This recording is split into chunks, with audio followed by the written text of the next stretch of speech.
내가 지금 이 이야기를 꺼내는 건 자랑하려고가 아니다. 오히려 평생 숨기고 싶었던 치욕을 늙은 남자의 떨리는 목소리로 꺼내어 누군가의 인생이 나처럼 무너지는 일을 막고 싶어서다. 이걸 듣는 당신이 단 한 번이라도 서류 앞에서 망설이게 된다면 그걸로 충분하다. 그날의 시작은 너무도 평범했다. 서울 성북동 언덕길을 따라 올라가면 골목 끝에 낡은 프랑스식 저택 하나가 있다. 흰 벽은 세월의 발에 누렇게 얼룩졌고 철제 난간은 녹이 슬어 손가락에 갈색 가루가 묻어났지만 내게는 그 집이 세상에서 가장 안전한 성이었다. 젊은 시절부터 내가 피땀으로 쌓아 올린 삶의 증거였고 무엇보다도 아내와 함께 늙어가리라 믿었던 마지막 보금자리였다. 나는 윤태석, 70살이다. 남들은 나를 성공한 사람이라고 불렀다.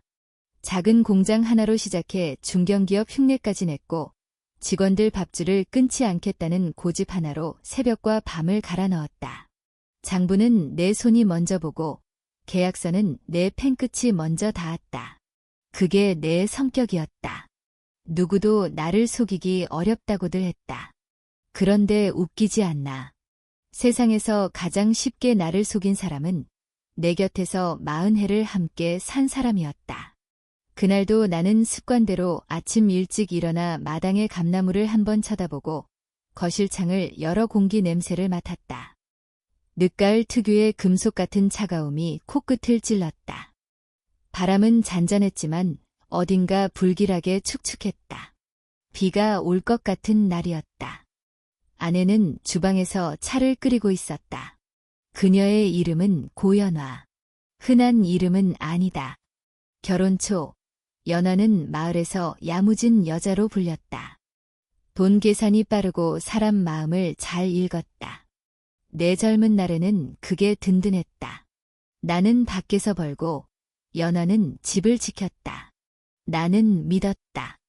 그 믿음이 늙은 내 목을 조르는 줄도 모르고 연화는 내 앞에 차 한 잔을 놓았다.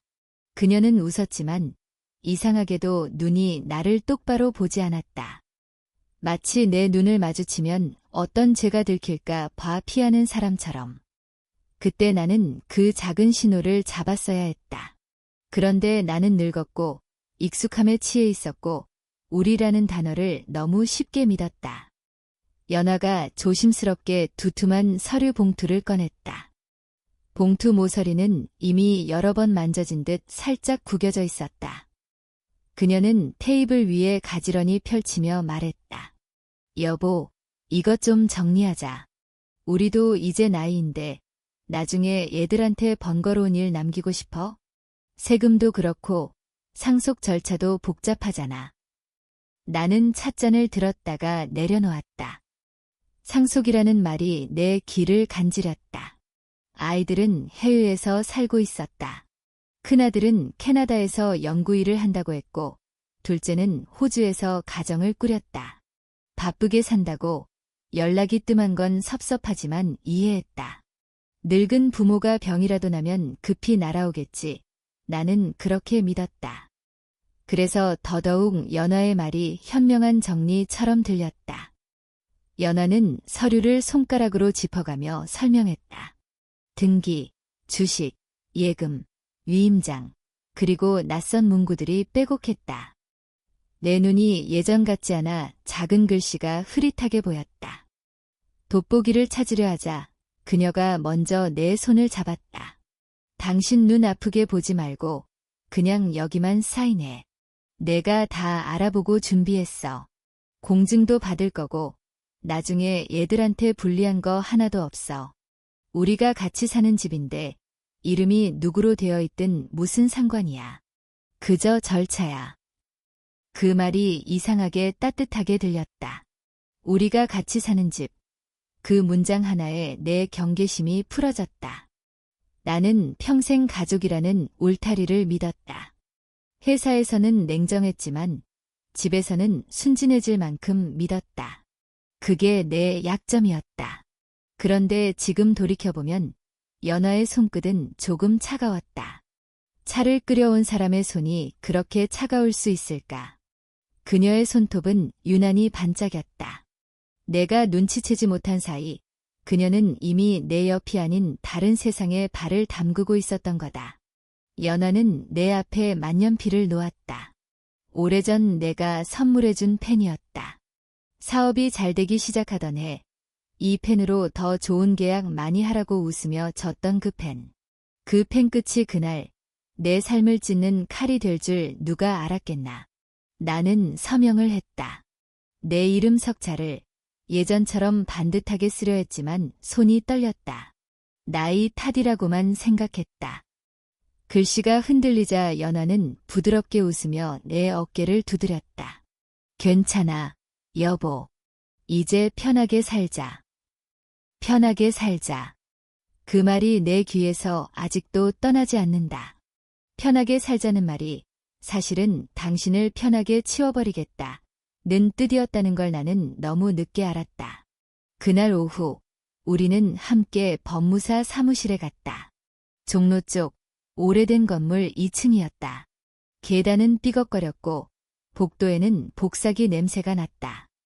사무실 안에는 낯선 남자가 하나 앉아 있었다. 연화와 눈이 마주치자 그 남자는 아주 짧게, 너무 자연스럽게 미소를 지었다. 그냥 업무상 인사 같았다. 나는 대수롭지 않게 넘겼다. 그 남자의 얼굴을 나는 그 순간 제대로 보지 않았다.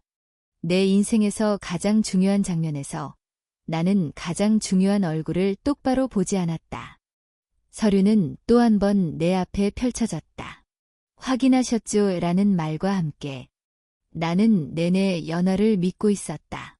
법무사는 형식적인 질문 몇 개를 던졌고 연화는 내가 대답하기 전에 먼저 말을 받았다. 네, 충분히 설명드렸고요. 남편이 원해서 하는 겁니다. 남편이 원해서 하는 겁니다. 그 문장이 목에 가시처럼 박혔다. 내가 정말 원했던가? 아니, 나는 그저 믿었을 뿐이다. 믿음은 원함이 아니다. 하지만 서류는 믿음을 원함으로 둔갑시켰다. 서명이 끝나고 돌아오는 길, 하늘은 점점 어두워졌다. 연화는 차 안에서 이상할 만큼 말이 없었다. 라디오에서는 늦가을 비 소식을 전했고 와이퍼가 유리창을 문지르는 소리가 묘하게 서늘했다. 나는 괜히 속이 답답해져 창문을 조금 내렸다. 차가운 공기가 얼굴을 때렸다. 그때 연화가 말했다. 당신, 오늘 고생했어. 집에 가서 따뜻한 국 끓여줄게. 나는 그 말을 듣고 마음이 누그러졌다. 늙은 남자는 그렇게 단순하다. 따뜻한 국 한 그릇이면 마음이 풀어진다. 40해를 함께 산 사람의 말이면 더더욱. 그런데 국은 없었다. 집에 도착했을 때 저택은 평소와 달랐다. 현관의 꽃병이 사라졌고 거실 장식장이 비어 있었다. 내가 아끼던 도자기 몇 개가 보이지 않았다. 나는 유야해서 연화에게 물으려 했지만 그녀는 정리 좀 했어라는 말로 넘겼다. 그날 밤 나는 이상한 꿈을 꿨다. 누군가 내 이름을 서류 위에 찍어 누르는 꿈. 잉크가 검은 물처럼 번져 내 손을 잡아당기는 꿈. 새벽에 깨니 심장이 두근거렸다. 연화는 옆에서 조용히 자고 있었다. 그녀의 숨소리는 고요했는데 나는 그 고요가 무섭게 느껴졌다. 불길함이 목덜미를 훑고 지나갔다. 하지만 나는 스스로를 달랬다. 괜한 생각이야. 내가 너무 예민해진 거야. 그리고 딱 일주일이 지났다. 아직 그날 서류의 잉크 냄새가 내 손에 남아있는 것 같던 때였다. 하늘은 아침부터 잿빛이었다. 빗방울이 유리창을 두드리고 나뭇잎은 젖은 손바닥처럼 축 늘어졌다. 나는 습관대로 집 앞을 한 바퀴 걷고 돌아왔다. 비가 점점 굵어져서 모자가 젖고 어깨가 무거워졌다. 대문 앞에 도착했을 때 나는 잠시 멈췄다. 세문 앞에 검은 여행 가방 하나가 놓여 있었다. 처음엔 누가 잠시 놓고 간 줄 알았다. 그런데 가까이 다가가니 그 가방은 내 것이었다. 내가 출장 갈 때 쓰던 손잡이에 작은 흠집이 있는 그 가방. 내 목이 말라왔다. 손이 먼저 대문 손잡이를 잡았다. 그런데 문이 열리지 않았다. 안에서 잠금 장치가 걸려 있었다. 평소에는 내가 들어오면 연하가 문을 열어주거나 최소한 비밀번호를 누르면 열려야 했다. 하지만 그날 모든 게 막혀 있었다. 나는 초인종을 눌렀다. 아무 반응이 없었다. 다시 눌렀다. 그제야 스피커에서 지지직 거리는 소리와 함께 익숙한 목소리가 흘러나왔다. 그런데 그 목소리는 내가 알던 연어의 목소리가 아니었다. 그 목소리는 따뜻함이 빠져나간 쇳조각 같은 소리였다. 얘 왔어요. 나는 순간 귀를 의심했다. 연어야, 나야. 문 열어라. 비도 오고 무슨 장난이냐. 잠시 침묵. 그리고 대문 너머로 또 다른 남자의 웃음소리가 아주 희미하게 섞여 들어왔다. 그 웃음이 내 등을 얼어붙게 만들었다. 연하가 말했다. 장난 아니에요. 이제 당신 집 아니에요. 그 한 문장에 내 머릿속이 하얘졌다. 비가 세차게 내려 바닥에 튀고 내 바지 끝을 적셨지만 나는 그걸 느끼지 못했다. 나는 다만 이게 무슨 말인지 이해하려고 했었다. 늙은 사람은 갑작스러운 진실을 바로 받아들이지 못한다. 마음이 먼저 버틴다. 믿음이 마지막까지 버틴다. 나는 대문을 두드렸다. 손바닥이 아플 만큼 쾅쾅 두드렸다. 비는 점점 더 차가워졌고 입김은 흩어졌다. 그때 대문 안쪽 CCTV 화면이 켜졌는지 스피커에서 또렷한 소리가 들렸다. 서류 다 끝났어요. 당신이 직접 사인했잖아. 등기도, 위임도, 다. 그리고 이혼 서류도 접수했어. 법원에서 연락할 거예요. 이혼이라는 단어가 내 심장을 뚫었다. 나는 숨을 들이마셨다가 제대로 내쉬지 못했다. 손이 떨려 대문 손잡이를 놓칠 뻔했다. 연어야, 도대체 왜 이러냐? 내가 뭘 잘못했냐? 우리 40해를. 말이 끝나기도 전에 그녀의 목소리가 끊어냈다. 40해. 그건 당신 혼자 착각이었어. 나도 내 인생 좀 살겠다. 그 순간 대문 너머에서 발소리가 가까워졌다. 그리고 스피커 너머로 아주 젊고 여유로운 남자 목소리가 들려왔다. 어르신, 비 맞으시면 감기 걸려요. 가시죠. 웃음이 섞인 말투였다. 예에 있는 척하지만 사람을 밟는 말투. 그 목소리는 일주일 전 법무사 사무실에서 스쳐 지나갔던 그 남자와 어딘가 닮아 있었다. 나는 그제야 눈앞이 빙글 돌았다. 비가 내 얼굴을 때렸고 입술에 빗물이 스며들어 짠맛이 났다. 내 인생의 성이라 믿었던 대문이 이제는 나를 막는 철벽이 되어 있었다. 대문 옆에 놓인 내 여행 가방은 마치 내가 이 집에서 더 이상 사람이 아니라는 증거처럼 차갑게 젖어갔다. 나는 마지막으로 외쳤다. 목이 찢어지도록. 연어야, 문 열어라. 제발. 나 갈 데가 없다. 그러나 돌아온 건 아주 짧고 단호한 한마디였다. 그건 당신 사정이지. 스피커가 꺼졌다. 빗소리만 남았다. 나는 대문 앞에 서서 늙은 몸을 조금씩 떨며 그날 처음으로 깨달았다. 내가 서명한 건 단순한 절차가 아니었다. 내 이름 석자로 내 삶 전체를 다른 사람에게 넘겨준 것이었다. 그리고 그 비는 단순한 비가 아니었다. 그 비는 내 남은 인생을 씻어내는 시작이었다. 대문이 내 뒤에서 닫힌 그 순간 나는 그 자리에 그대로 굳어 있었다. 빗물이 귀를 때리고 눈썹을 타고 흘러내려도 몸이 움직이지 않았다. 사람은 믿음이 깨질 때 처음엔 분노를 느낀다고들 한다. 그런데 나는 분노보다 먼저 멍함이 왔다. 마치 누가 내 머릿속의 전기를 뽑아버린 것처럼 생각이 끊겼다. 철문 너머로 들리던 그 웃음소리, 연화의 차가운 목소리, 내 여행 가방이 젖어가는 소리 같은 것들이 뒤섞여 내가 현실에 있는지 꿈에 있는지 분간이 되지 않았다. 나는 내 가방 손잡이를 잡고 골목길로 내려왔다. 성북동 언덕길을 내려가는 발걸음은 원래 가벼워야 했다. 집에 들어가 따뜻한 바닥을 밟을 수 있다는 확신이 있을 때 사람의 발은 자연스럽게 앞으로 나간다. 그런데 그날 내 발은 자꾸만 뒤로 끌렸다. 내가 어디로 가야 하는지 알지 못했기 때문이다. 차들이 젖은 아스팔트를 가르며 지나가고 사람들은 우산을 든 채 빠르게 걸었다. 누구도 나를 보지 않았다. 그게 더 서러웠다. 전에는 내가 지나가면 인사하던 경비도 있었고 동네 가게 주인들도 허리 굽혀 회장님이라 불렀다. 그런데 그날 나는 그저 비 맞는 노인이었고 젖은 냄새가 나는 낯선 그림자였다. 처음엔 호텔이라도 잡아야겠다고 생각했다. 늙은 체면이 마지막으로 고개를 들었다. 나는 주머니를 뒤졌다. 지갑은 있었다. 카드도 있었다. 그런데 머릿속에 연화의 말이 쿵 내려앉았다.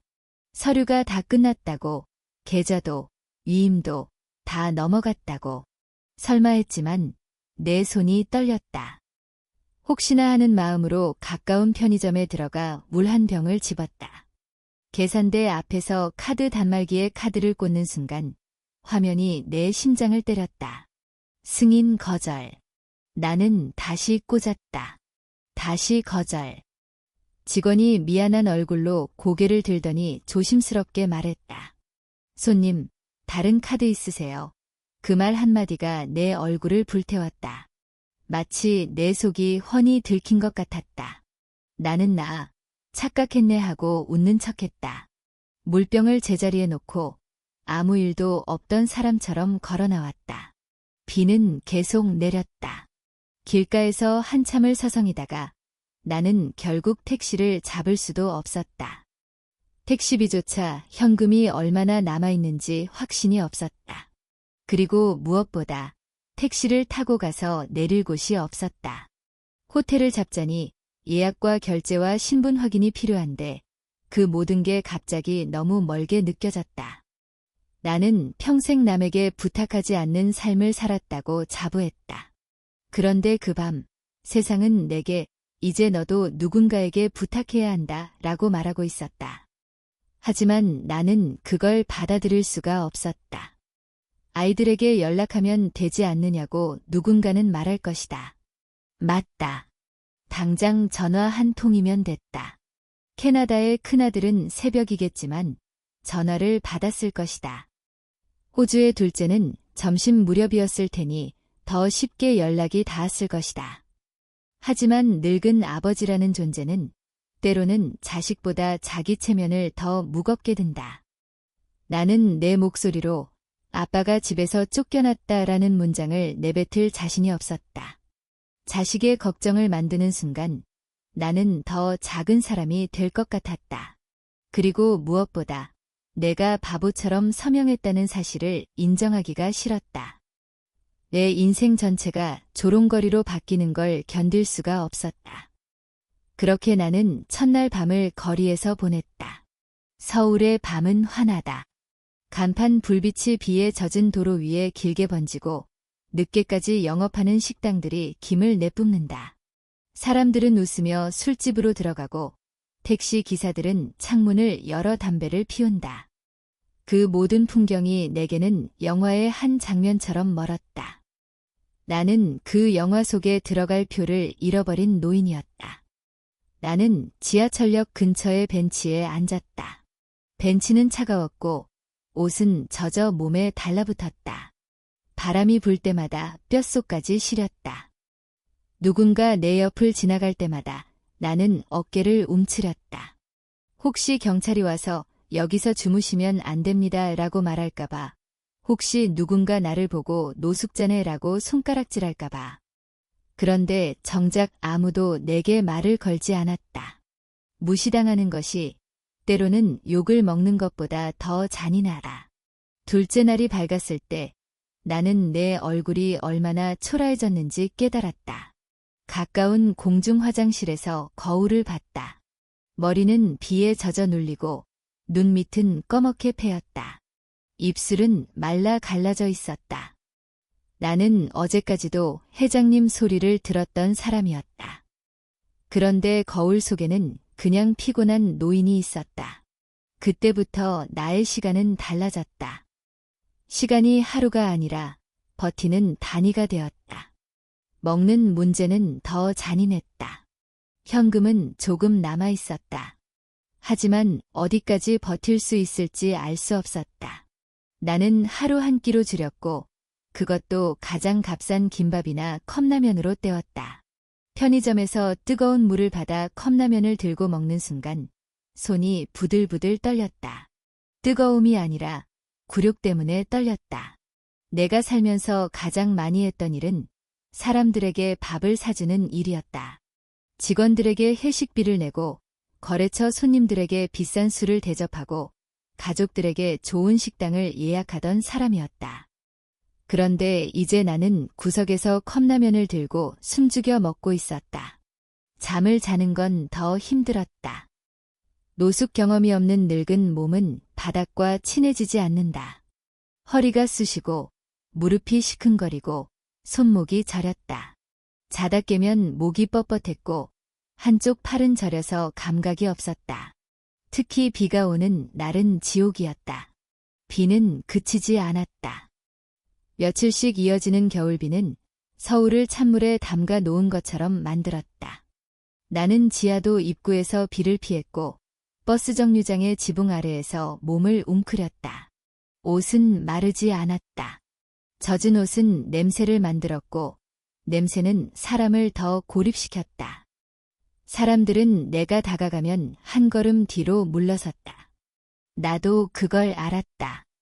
그래서 더 멀리 떨어져 앉았다. 며칠이 지나자 나는 나 자신을 피하기 시작했다. 내 이름을 떠올리는 것조차 고통이었다. 윤태석이라는 이름은 어느 순간부터 내게 너무 큰 옷이 되었다. 그 이름을 걸치고 있는 내가 우스웠다. 태석이라는 이름을 부르던 사람들의 얼굴이 떠올랐다. 회장님, 건강 조심하세요. 회장님, 오늘 계약 잘 되셨습니다. 아버지, 언제 한국 들어가요? 그 모든 목소리들이 내 귓가에서 멀어졌다. 그리고 그 자리에 다른 소리가 들어왔다. 빗소리, 자동차 바퀴 소리, 새벽 청소차의 새소리, 그리고 내 배에서 나는 허기 소리. 열흘쯤 되었을 때 나는 더 이상 내가 사람이 아니라는 느낌을 받았다. 사람은 집이 있을 때 사람 대접을 받는다. 주소지가 있을 때 사회가 너를 인정한다. 나는 주소를 잃었다. 그리고 주소를 잃는다는 건 내가 세계에서 지워진다는 뜻이었다. 병원에 가고 싶어도 대기실에 앉아있는 순간부터 이상한 시선을 받을 것 같았다. 약을 사고 싶어도 카드가 안 되는 순간 직원의 표정이 떠올랐다. 그래서 참고 버텼다. 감기 기운이 올라와도 참고, 허리가 아파도 참고, 머리가 어지러워도 참고. 그러다 어느 날 나는 공원 한쪽에 앉아 있었다. 종로 쪽 작은 공원이었다. 나무들은 잎을 거의 다 떨궜고 바닥은 낙엽이 젖어 검게 달라붙어 있었다. 나는 누군가가 버린 빵 조각 같은 것을 손에 들고 있었다. 그 빵이 원래 먹던 음식이었는지 그냥 버려진 쓰레기였는지조차 중요하지 않았다. 중요한 건 내 입으로 무언가 들어가야 한다는 사실뿐이었다. 그때 아이들 목소리가 들렸다. 초등학생쯤 되는 아이들이 우르르 몰려왔다. 교복은 아니었지만 학원 가방을 맨 걸 보니 수업을 마치고 나온 듯했다. 아이들은 내 앞에서 멈춰섰다. 한 아이가 코를 찡그리며 말했다. 아, 냄새. 다른 아이가 웃으며 따라했다. 여기 노숙자 있네. 그 말이 내 귀를 찢었다. 나는 고개를 숙였다. 눈을 마주치면 더 아플 것 같았다. 아이들은 장난을 시작했다. 작은 돌멩이, 빈 페트병, 젖은 낙엽을 던졌다. 맞아도 큰 상처는 나지 않았다. 하지만 마음은 찢어졌다. 나는 화를 내지도 못했다. 늙은 몸으로 소리쳐봤자 더 조롱만 받을 거라는 걸 알았다. 나는 그냥 팔로 머리를 가렸다. 그 순간 내 안에서 뭔가가 무너졌다. 내가 평생 붙잡고 살았던 자존심이라는 기둥이 뚝 부러지는 소리가 들리는 것 같았다. 아이들이 떠나고 나서도 나는 한참을 그대로 있었다. 비는 약하게 내리고 공기는 축축했다. 내 손은 차가웠고 목은 따끔거렸다. 열이 오르는 게 느껴졌다. 나는 떨리는 숨을 내쉬며 생각했다. 이렇게 끝나는 건가? 분명 나는 죄를 지은 게 없다. 최소한 누군가를 죽이거나 훔치거나 배신한 적은 없다. 그런데 왜 내가 이런 꼴이 되어야 하나? 그 질문은 끝없이 나를 갉아먹었다. 그날 저녁, 나는 한강 쪽으로 걸었다. 강물은 어둡고 바람은 세차게 불었다. 다리 위로 차들이 지나가며 불빛이 반짝였다. 나는 한참을 난간 근처에서 서 있었다. 아주 솔직히 말하면 그 순간 내 머릿속에는 위험한 생각이 스쳤다. 내 존재가 너무 가벼워져서 그냥 바람에 실려 사라져도 아무도 모를 것 같은 느낌. 하지만 나는 그 생각을 붙잡지 않으려 애썼다. 내가 무너져도 그게 답은 아니라고, 내 나이가 많아도 아직 끝낼 권리는 없다고, 내 안에 어떤 목소리가 간신히 나를 끌어당겼다. 그리고 나는 천천히 뒤로 물러섰다. 그날 나는 살았다. 이유는 위대하지 않았다. 그냥 두려웠다. 그리고 어쩌면 아직 마음 한구석에 누군가가 날 알아봐 주겠지라는 미련이 남아있었는지도 모른다.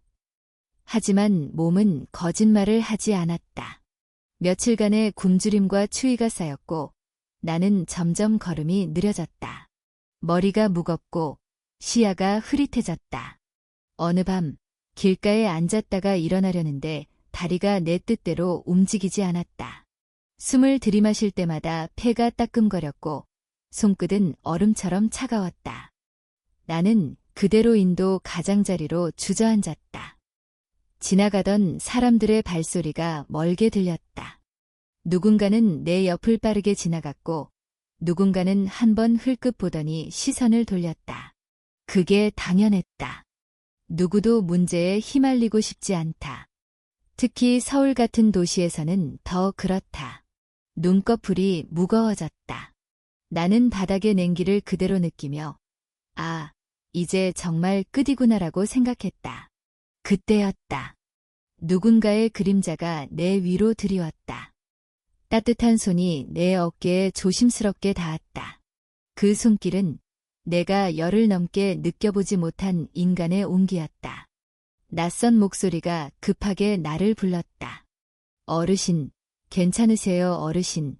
정신 차리세요. 나는 대답하려 했지만 입술이 움직이지 않았다. 그저 눈동자만 겨우 떴다. 흐릿한 시야 너머로 젊은 남자의 얼굴이 보였다. 빗속에서도 이상하게 또렷한 눈빛이었다. 그가 다시 내 어깨를 잡으며 말했다. 여기서 이러시면 안 돼요. 제가 도와드릴게요. 그 한 문장이 내 인생의 두 번째 문을 여는 소리였다는 걸 나는 그때는 몰랐다. 나는 그저 쓰러지기 직전에 잡힌 손 하나를 느꼈을 뿐이었다. 나는 그 젊은 남자의 얼굴을 또렷하게 기억한다. 비가 내리던 인도 위, 가로등 불빛이 무릉덩이에 찢겨 반짝이던 순간에도 그의 눈만큼은 흔들리지 않았다. 사람은 대개 낯선 노인을 보면 망설인다. 혹시 괜히 엮이는 건 아닐까? 혹시 술에 취한 건 아닐까? 혹시 위험한 사람은 아닐까? 그런데 그는 망설이지 않았다. 내 어깨를 붙잡은 손이 단단했고 목소리는 서두르면서도 어딘가 조심스러웠다. 마치 누군가의 삶이 지금 이 한순간에 꺼질 수 있다는 걸 본능으로 아는 사람처럼. 어르신, 숨 쉬세요. 저 좀 보세요. 이름 말할 수 있으세요? 나는 입술이 굳어 단어가 나오지 않았고 목 안쪽에서 거친 숨만 새어 나왔다. 눈꺼풀이 다시 감기려는 걸 억지로 버티며 그의 얼굴을 보려고 했다. 빗물이 내 속눈썹을 무겁게 눌렀고 세상이 물속처럼 흔들렸다. 그럼에도 그 청년은 내 얼굴 가까이 몸을 낮췄다. 비냄새와 함께 비누향이 아주 희미하게 났다. 거리의 냄새가 아니라 집에서 막 나온 사람에게서 나는 향이었다. 그 향이 어쩐지 나를 안심시켰다. 이상하지.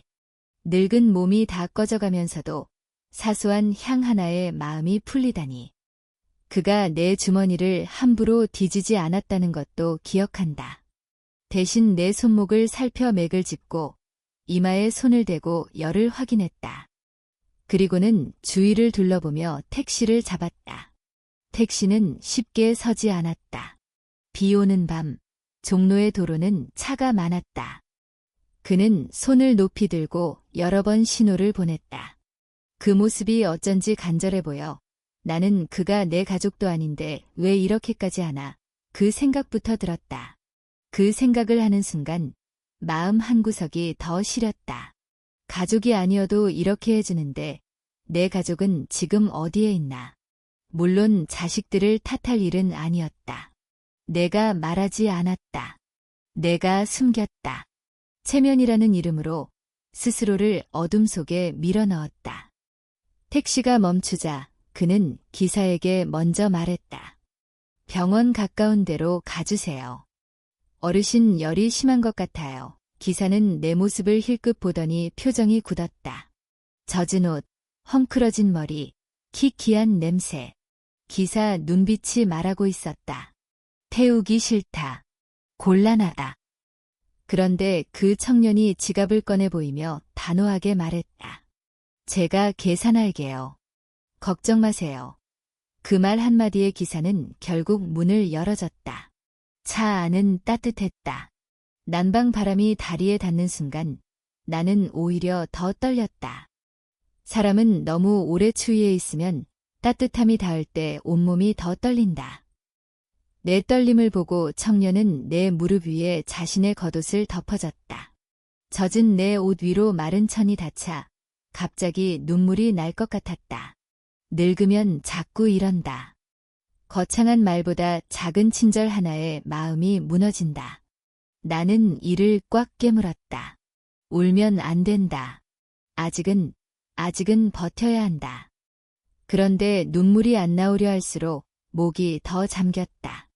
응급실까지 갈 정도는 아니었지만 동네 야간 진료에 들렀다.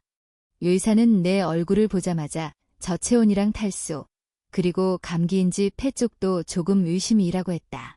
간단한 검사와 해열제, 수액이 이어졌다. 나는 침대에 누워 천장을 봤다. 하얀 천장에 형광등이 융잉거렸다. 그 소리가 어쩐지 공장의 기계 소리처럼 들려 잠깐 마음이 편해졌다. 나는 평생 기계 소리 속에서 살았다. 기계 소리는 거짓말을 하지 않는다. 작동하면 소리가 나고 멈추면 멈춘다. 그런데 사람은, 특히 가장 가까운 사람은 웃으면서도 칼을 숨긴다. 그 청년은 내 옆 의자에 앉아 있었다. 나를 지켜보며 휴대폰으로 누군가와 통화도 하지 않았다. 누구에게 묻지도 않았다. 그냥 조용히 앉아 수액이 잘 들어가는지, 내가 숨을 편히 쉬는지 확인했다. 간호사가 내 이름을 묻자 그는 나를 바라보며 조심스럽게 말했다.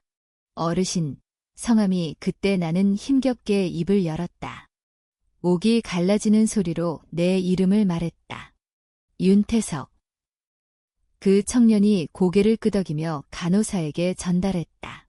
그 한마디가 이상하게도 나를 다시 사람으로 만들어주는 것 같았다. 나는 이름을 잃고 있었다. 아니, 이름을 숨기고 있었다. 그런데 누군가가 내 이름을 불러주자 내가 아직 사라지지 않았다는 느낌이 들었다. 병원을 나와 택시에 다시 올랐다. 그는 기사에게 이번엔 집으로 가달라고 했다. 서울 마포구 쪽이라고 들었던 것 같다. 창밖으로 흘러가는 불빛들이 어지러웠다. 비는 여전히 내렸고 도로 위의 자동차들은 물살을 가르며 지나갔다. 나는 차 안에서 몇 번이나 잠들 뻔했다. 청년은 그때마다 내 어깨를 가볍게 두드리며 말했다. 조금만 버티세요. 곧 도착해요. 그 말투가 이상하게 익숙하게 느껴졌다.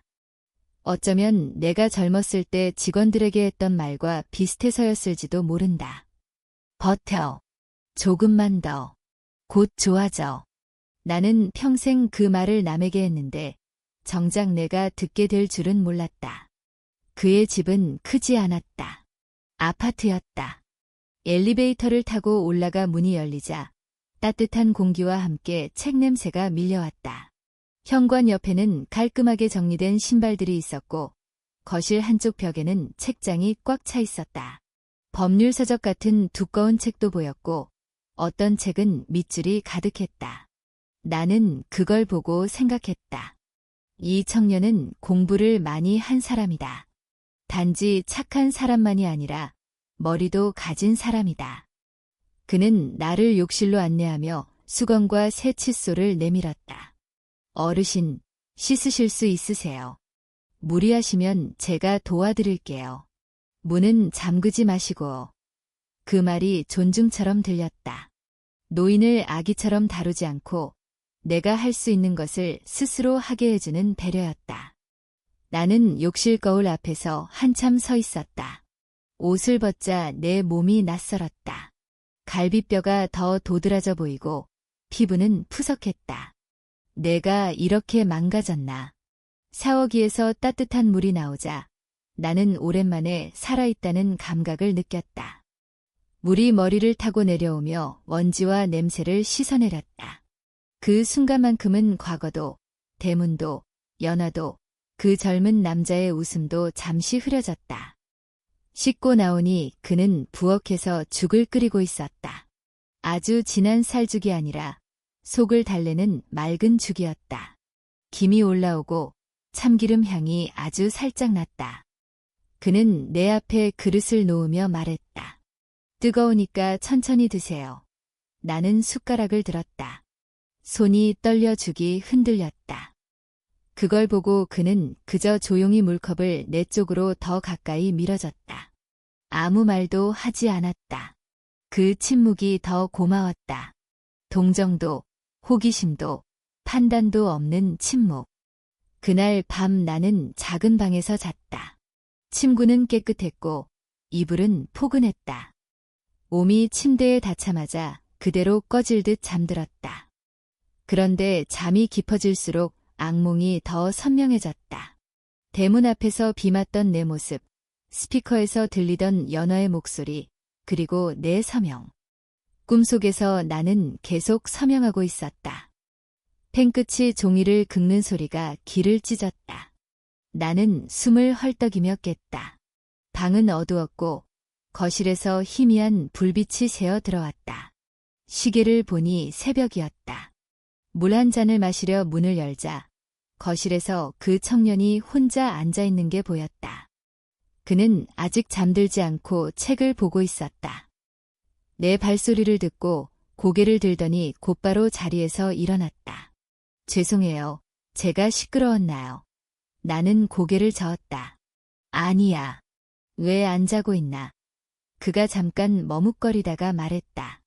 어르신 상태가 걱정돼서요. 그 말에서 나는 오랜만에 누군가에게 걱정의 대상이 된 느낌을 받았다. 그게 왜 그렇게 낯설면서도 따뜻한지 모르겠다. 아침이 되자 그는 커피 대신 따뜻한 보리차를 내왔다. 그때 나는 처음으로 그의 이름을 물었다. 그는 잠깐 미소를 지으며 말했다. 저는 서하진입니다. 역시 흔하지 않은 이름이었다. 하진. 그 이름을 속으로 여러 번 굴려보았다. 그가 나를 어떻게 발견했는지 물었더니 그는 우연히 지나가다가 내가 쓰러진 걸 봤다고 했다. 그냥 지나칠 수가 없었어요. 그 한마디가 끝이었다. 그는 자기 선행을 설명하지 않았다. 자랑하지도 않았다. 나는 그게 더 신뢰가 갔다. 그리고 가장 중요한 말은 그 다음에 나왔다. 내가 조심스럽게 내 사정을 조금 흘리듯 말하자 그는 내 말을 끊지 않았다. 나는 내 안에 쌓여있던 것들을 처음엔 아주 조금씩 꺼냈다. 집에서 일이 좀 있었다. 서류를 내가 잘못 사인했다. 그 정도만 말해도 목이 막혔다. 그런데 아지는 고개를 끄덕이며 질문을 아주 천천히 했다. 어떤 서류였는지 기억하세요? 그때 설명을 들으셨나요? 강요나 기망이 있었나요? 그 질문들은 감정이 아니라 구조를 잡는 질문이었다. 그는 내 상처를 구경하는 사람이 아니라 문제를 해결하려는 사람이었다.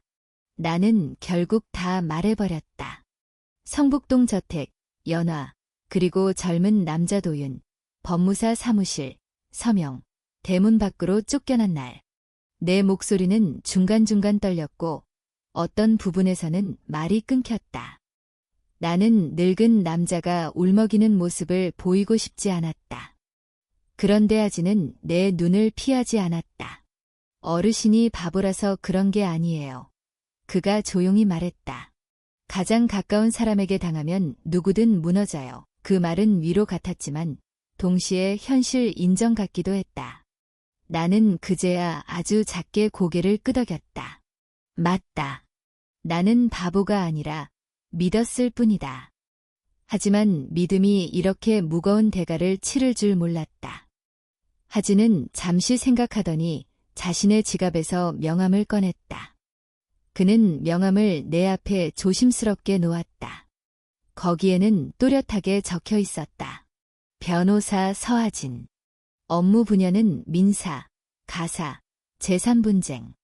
나는 그 명함을 보며 순간 숨이 멎는 줄 알았다. 우연히 나를 발견한 사람이 하필 그 분야의 변호사라니. 세상은 잔인하지만 가끔은 이상한 균형을 준다.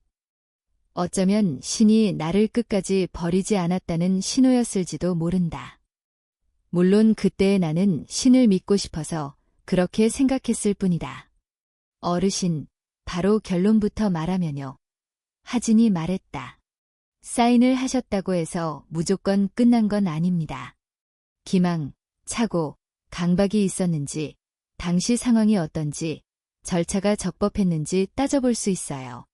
특히 배우자 사이의 재산 이전은 단순히 종이 한 장으로 정상처럼 포장되지만 실제로는 취소나 무효를 주장할 여지가 생기는 경우가 있어요. 그는 너무 확신에 차지 않게 그러나 분명한 어조로 말했다. 희망을 팔지 않고 길을 보여주는 사람의 말투였다. 내 가슴이 그 말에 반응했다. 아주 미세하게 꺼져가던 불씨가 살아나는 느낌. 그날부터 우리는 아주 현실적인 일들을 시작했다. 하진은 먼저 내 기본적인 건강을 챙기자며 동네 내과를 다시 예약했고 내 신분증이 있는지 확인했다. 내 주머니에는 다행히 주민등록증이 남아있었다. 그 작은 플라스틱 카드가 내 전부였다. 하진은 내게 말했다. 이게 있어야 뭐든 시작할 수 있어요. 그 말이 너무 씁쓸해서 나는 웃지도 못했다. 다음으로 하진은 내가 기억하는 날짜들을 적게 했다. 서명한 날, 법무사 사무실 위치, 동행 여부, 집에서 대문이 닫힌 날, 연하가 했던 말들. 사람의 기억은 감정에 잠식되면 흐려진다. 그래서 그는 사건을 하나의 시간표로 만들어졌다. 나는 날짜를 적으며 손이 떨렸다. 날짜를 적는 건 내가 당한 일을 현실로 고정하는 작업이었다. 그동안 나는 모든 걸 악몽처럼 여기며 버티고 있었다. 그런데 날짜를 적는 순간 악몽이 기록이 되었다. 기록은 싸움이 된다. 하진은 또 물었다. 집에 CCTV나 단지 내 영상이 있을까요? 나는 생각했다.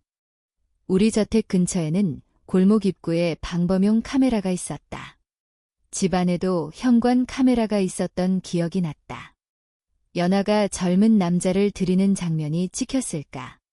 아니면 둘이 함께 출입한 흔적이라도. 하진은 고개를 끄덕이며 말했다. 영상은 시간이 지나면 지워질 수 있어요. 최대한 빨리 움직여야 합니다. 그 말에 나는 또 한 번 현실을 맞았다. 시간이 내 편이 아니라는 것. 나에게 남은 시간도, 증거의 시간도 길지 않다는 것. 늙은 몸이 서둘러야 한다는 사실이 서글펐다. 하지만 하진은 서두르되 나를 몰아붙이지 않았다. 오늘은 여기까지만 하죠. 어르신은 회복이 먼저예요. 그는 그렇게 말하고 내게 약을 챙겨주고 따뜻한 국을 끓여주고 이불을 정리해줬다. 그 밤 나는 침대에 누워 천장을 바라보며 생각했다. 세상은 여전히 비가 내리고 있었다. 하지만 이전의 비는 나를 얼리고 무너뜨렸다면 이 집안의 비는 창문 밖에서 조용히 떨어질 뿐이었다. 문이 잠겨 있어도 이번에는 나를 밖으로 쫓아내지 않았다. 나는 아주 조심스럽게 마음속으로 중얼거렸다. 윤태석, 아직 끝난 게 아니다. 내가 모든 걸 잃었다고 생각한 그 순간에도 누군가는 내 어깨를 잡았다. 그 손이 단순한 친절이 아니라 앞으로 나아갈 길의 시작일지도 모른다. 그리고 나는 내 인생에서 처음으로 법이라는 단어가 차갑지 않게 들리는 경험을 했다. 법은 늘 서류와 계약의 언어였고 내겐 계산의 도구였다. 하지만 그때의 법은 거리에서 지워져 가던 늙은 남자를 다시 사람으로 올려놓는 사다리처럼 느껴졌다. 물론 나는 아직 몰랐다. 연하가 얼마나 깊게 준비했는지, 도윤이 얼마나 교묘했는지, 그리고 내가 되찾아야 할 것이 단지 집과 돈만이 아니라는 사실을. 내가 되찾아야 할 건 내 이름, 내 존엄, 그리고 스스로를 다시 믿는 힘이었다. 그 싸움은 이제 막 시작되고 있었다. 내가 하진의 집에서 몸을 조금씩 추슬러 갈 때 성북동의 그 저택에서는 다른 종류의 시간이 흐르고 있었다. 나를 문 밖으로 밀어낸 뒤 연하는 마치 오래된 예투를 벗어던지듯 과거를 내팽개쳤다. 내가 그 사실을 직접 본 건 아니지만 사람의 비극은 늘 소문과 흔적을 남긴다. 그리고 하진은 그 흔적을 아주 차갑고 정확하게 모으는 사람이었다. 처음 며칠 동안은 연하가 승리한 사람처럼 보였다고 한다. 저택 앞을 지나던 택배기사, 동네 편의점 주인, 관리 업무를 봐주던 경비 아저씨의 입에서 비슷한 말이 흘러나왔다. 연하가 새 차를 바꿨다. 집안에 낯선 가구가 들어왔다. 밤마다 젊은 남자가 들어와 웃음소리가 났다. 그런 이야기들을 하진이 조심스럽게 전해줬을 때 나는 고개를 끄덕이면서도 속이 뒤집혔다. 질투가 아니라 허무였다. 내가 평생 지켜온 집이 내 눈물 위에서 잔치집처럼 변해버렸다는 사실이 사람을 미치게 한다. 그 젊은 남자 도윤은 내가 생각했던 것보다 더 능숙한 사람 같았다. 단지 젊은 몸과 반반한 얼굴로 연하를 유혹하는 수준이 아니었다. 그는 연하가 무엇을 원하는지 정확히 알고 있었다. 연하는 늘 말로는 우리는 이제 조용히 살자라고 했지만 마음속에는 늙음에 대한 공포가 있었다. 나이 들어가는 얼굴, 줄어드는 관심, 점점 좁아지는 세계. 도윤은 그 공포에 딱 맞는 말을 건넸다. 당신은 아직 멋있다. 아직 선택받을 가치가 있다. 이제부터가 진짜 인생이다. 그런 말들은 연하의 귀에 꿀처럼 들렸을 것이다. 그리고 꿀은 너무 달면 사람의 눈을 멀게 한다. 하진이 알아낸 말 중 하나가 내 기억에 남는다. 연하가 도윤을 소개할 때 도윤은 스스로를 스타트업 투자 자문을 하는 사람이라고 말했다고 했다. 요즘 세상에서 그런 말은 사람을 쉽게 현혹한다. 특히 부동산과 주식으로 돈맛을 본 세대에게는 더 그렇다. 연하는 내가 사업하면서 쌓아둔 자산 구조를 대략 알고 있었다. 현금, 예금, 주식계좌, 몇몇 부동산, 회사 지분과 관련된 배당. 도윤은 그걸 듣자마자 그림을 그렸을 것이다. 큰 돈이 한 번에 움직일 수 있는 사람, 그리고 그 돈을 움직일 때 감정이 앞설 수 있는 사람. 도윤이 노린 건 연하의 사랑이 아니라 연하가 진 열쇠였다. 정확히 말하면 내가 만들어 놓은 열쇠였다. 연하는 도윤을 저택의 안주인처럼 대접했다고 한다. 예전엔 내가 차마 집안에 들이지 않았던 값비싼 수입 식재료들을 들여오고 근처 한정식집에서 배달을 시키고 꽃을 과하게 꽂아두고 매일같이 사진을 찍어 누군가에게 자랑하듯 보냈다고 했다. 마치 세상에 나는 아직 끝나지 않았다라고 외치는 것처럼. 그런 모습을 떠올리면 나는 웃음이 나지 않았다. 인간은 자신이 남을 속인 방식으로 다시 속는다. 연하는 내 믿음을 이용해 나를 밀어냈고 도윤은 연하의 허영과 불안을 이용해 연하를 조여갔다. 도윤은 단계를 밟았다. 처음부터 큰 돈을 요구하지 않았을 것이다. 사기꾼들은 늘 작게 시작한다. 신뢰를 먼저 만든다. 하진이 조심스럽게 추정한 흐름도 그랬다. 도윤은 연하에게 작은 투자를 제안했을 가능성이 높다고 했다. 예를 들어 남대문 근처 상가에 들어가는 단기 리모델링 투자, 송도나 마곡 같은 곳의 분양권을 활용한 차익, 혹은 요즘 유행하는 디지털 자산을 이용한 단기 수익. 연하는 그런 말을 들으면 심장이 빨라졌을 것이다. 내가 평생 벌어온 돈을 지키기만 하던 사람이 아니라 이제는 불릴 수 있는 사람이 된다고 믿었을 테니까. 그리고 결과는 늘 같다. 처음에는 수익이 난 것처럼 보인다. 도윤은 아마도 연하에게 몇 번의 성공을 맛보게 했을 것이다. 통장에 소액이 들어오고 화면에 수익률이 찍히고 이게 바로 내 실력이라며 웃었을 것이다. 연하는 그때 완전히 빠져들었을 것이다. 내가 모르는 사이 연하는 내 앞에서 늘 돈은 사람을 망친다라고 말하곤 했다. 그런데 막상 돈을 불릴 수 있다는 환상이 눈앞에 오면 사람은 그 말을 잊는다. 돈이 사람을 망치는 게 아니라 돈을 대하는 마음이 사람을 망친다는 걸 연하는 끝까지 몰랐다. 여기서부터는 속도가 붙는다. 도윤은 연하에게 말했을 것이다. 이 기회는 흔치 않다. 자금이 커질수록 수익이 커진다. 이번 달 안에 들어가야 한다. 사람들 몰리기 전에 잡아야 한다. 그런 말은 늙은 사람에게 더 치명적이다. 젊은 사람들은 시간이 많다고 생각하니 다음에를 고를 수 있다. 하지만 나이가 들면 다음에가 줄어든다고 느낀다. 연하는 도윤의 말에 지금을 선택했을 것이다. 그때 연하가 한 행동이 내 인생에서 가장 기괴한 역설이었다. 나를 쫓아내기 위해 옮겨둔 재산을 이제는 도윤에게 옮기기 시작한 것이다. 연하는 자신의 이름으로 된 계좌와 카드, 내가 넘겨준 주식 계좌를 사실상 도윤이 손댈 수 있도록 만들었다고 한다. 당신이 전문가니까 당신이 하는 게 빠르잖아 같은 말로. 그리고 도윤은 그걸 기다렸다는 듯이 자연스럽게 받아들였을 것이다. 연하의 손은 떨렸겠지만 도윤의 손은 떨리지 않았을 것이다. 연하는 주식을 정리했다. 원래 내가 장기 보유하던 종목들이 있었다. 배당을 받으며 천천히 안정적으로 가는 것들. 연하는 그걸 현금화했다. 그리고 현금은 사라지기 쉬운 돈이다. 부동산은 들고 도망가기가 어렵지만 현금은 숫자만 움직이면 된다. 도윤은 연하에게 말했겠지. 현금이 있어야 기회를 잡는다. 묶여있는 자산은 죽은 돈이다. 연하는 그 말을 믿었을 것이다. 예전에 연하는 내가 회사에서 흐름이 중요하다라고 말할 때마다 고개를 끄덕이던 사람이었다. 도윤은 그 익숙한 문장을 다른 방향으로 이용했다. 더 무서운 건 담보였다. 저택은 단지 집이 아니었다.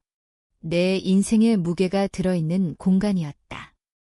그런데 연하는 그 집을 담보로 빚을 냈다고 한다. 처음에는 작은 금액이었을 것이다. 어차피 갚을 거야. 수익 나면 바로 상환할 거야. 그런 말로 스스로를 설득했을 것이다. 그러다 금액이 커졌을 것이다. 은행 상담실에서 직원이 친절하게 설명했을 것이다. 담보대출, 금리, 만기, 상환 계획. 연하는 서류를 보며 떨었을까? 아니면 도윤의 손을 떠올리며 오히려 자신감을 얻었을까? 나는 그 장면을 상상하는 것만으로도 속이 타들어갔다. 내가 서류 한 장으로 무너졌듯 연하도 서류 몇 장으로 자신을 무너뜨리고 있었던 것이다. 그리고 어느 순간 도윤은 마지막 단계를 실행했을 것이다. 사람의 경계가 완전히 풀렸을 때, 그리고 돈이 충분히 모였을 때, 하진은 내게 말했다. 사기에서 가장 흔한 마지막 단계는요, 피해자가 스스로 전 재산을 내게 만드는 겁니다. 그 순간 피해자는 자신이 선택했다고 믿어요. 그래서 더 깊이 무너집니다. 하진의 말이 끝났을 때 나는 오래된 의자처럼 삐걱거리며 숨을 내쉬었다. 연하도 그랬을 것이다. 도윤을 위해서, 아니 도윤과의 미래를 위해서 자신이 용기 있는 선택을 한다고 믿었을 것이다. 그 용기라는 말이 얼마나 잔인한지 나도 이미 경험했으니까. 결정적인 날은 어느 아침이었다고 한다. 정확한 날짜는 아직도 내 머리에서 흐릿하지만 하진이 말한 표현은 잊히지 않는다. 집이 텅 비었다. 연하가 눈을 떴을 때 저택 안의 공기가 이상할 정도로 조용했고 평소라면 들리던 도윤의 인기척이 전혀 없었다고 한다. 연하는 처음엔 단순히 도윤이 운동을 나갔거나 커피를 사러 갔다고 생각했을 것이다. 하지만 시간이 지나도 돌아오지 않자 불안이 올라왔겠지. 전화는 받지 않았을 것이다. 메시지는 읽지 않았을 것이다. 연하는 처음엔 화를 냈을 것이다. 어쩌면 도윤을 탓했을 것이다. 그런데 사람은 어느 순간 깨닫는다. 화낼 상대가 없다는 걸. 그때부터 공포가 온몸을 잠식한다. 연하는 집안을 뒤졌을 것이다. 서랍, 금고, 서류함, 내가 숨겨두던 도장과 통장들. 하지만 그 빈자리는 단지 물건의 빈자리가 아니라 손이 닿지 않는 현실의 빈자리였을 것이다. 계좌에 접속했을 때 잔액이 사라져 있고 카드가 막혀 있고 대출 상환일이 다가오고 담보 설정이 찍혀 있는 문서가 눈에 들어오면 그때 사람은 무릎이 먼저 풀린다. 나는 그 느낌을 안다. 내가 대문 앞에서 이제 당신 집 아니야 라는 말을 들었을 때 내 무릎이 먼저 꺾였으니까. 연하에게도 비슷한 순간이 왔을 것이다. 다만 연하는 대문 밖이 아니라 내가 지키던 것일 한가운데에서 그 순간을 맞았을 것이다. 내가 앉아 차를 마시던 테이블, 우리가 늙어가며 이야기하던 소파, 아이들이 어릴 때 뛰놀던 복도. 그 공간들이 갑자기 낯설게 느껴졌을 것이다. 집이 아니게 되는 순간이다. 사람이 자기 집에서 쫓겨나는 건 단지 문 밖으로 나가는 일이 아니다. 마음속에서 먼저 쫓겨난다. 연하는 그걸 그제야 알았을 것이다. 그 이후의 연하는 내가 상상하는 것보다 더 빠르게 무너졌다고 한다. 은행에서 연락이 왔을 것이다. 연체 예정 통보, 상환 독촉, 담보 처분 가능성. 연하는 도윤에게 연락하려고 미친 듯이 전화를 걸었겠지. 경찰서에 가야 하나, 법무사를 찾아야 하나, 누구에게 말해야 하나. 그런데 연하에게는 한 가지 더 큰 문제가 있었다.